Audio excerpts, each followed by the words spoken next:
I always upheld the saids. Mr. He said, Mr. She said, because you'll get to see them together. You'll get to see them talk. You'll get to see their camaraderie. You'll get to see them out and about. That's the one couple I esteem in the social space, because you get to see them interact in a real way, not like the manufactured couple sitting on a podcast, like I would say Lovers and Friends, where you get to see them like in a manufactured way. If it was more of a closed loop, I would say somebody like Kev on stage, like him and his wife, because you kind of get to see them in real life moments, even though it's kind of like with money, with attention. Like I'd rather see somebody more real life level, like the Saids, because that's more often, that's more like what I would run into, as opposed to my wife and me and going across Tokyo. That's not going to be my life. You know what I'm saying? So I can't really get too much out of that unless I'm really pulling something out. So the examples that are available to us, because like the women will complain about the married men online in the red, running the red pill, you never see their wives. Half the time you won't even know they're married. So where can we get these good examples? Because nobody will share that with us. Because a lot of times the truth is there's problems that people won't show us.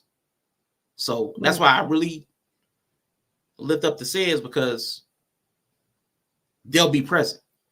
They'll be there. It'll be ours. You'll see them out and about. They'll even tell you about, like Mrs. She said was talking about, shoot, I took one shot. Your girl was done so. Yeah, but I'm like, it's cool because it's real. It's telling you about, I mean, because she like, and my husband trooped up. He looked out for me. I had to worry about him tripping because I had one shot. It was over for you, girl. But that's real life. People are going to go out. They're going to have experiences. Not all of them are going to be favorable, but walking through that process. I'd love to have more examples of couples that were willing to share their life so that people can learn from it.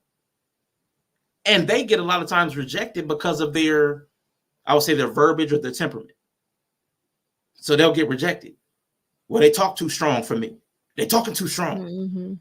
But it's good to see a man and a woman that can sit side by side for 2-3 hours and talk and relate and flirt. They like each other. It's like a miracle. It's like a Festivus miracle.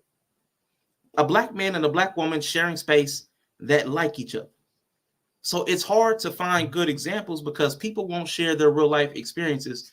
We typically don't find out what's going on in these online relationships until we're talking about the divorce. Our relationship is ending. All these great posts and all these IG and they're doing TikToks together. We've decided to call our relationship a wraps. We ask you to respect our privacy. It's like, what happened? Please respect our privacy. Now you've been showing all this little dancing and singing. You've been showing all this, but now you don't want to let us into what happened. So we have nothing to learn from. Everybody wants to be like Instagram relationships, all the highlights, none of the development stuff that people can learn from. So that's why I say we don't have good examples that we can use because people won't share that. Because the good examples are from learned lessons, which are from some L's, some conflict. You need that. Why are you making that face? I mean, it is true.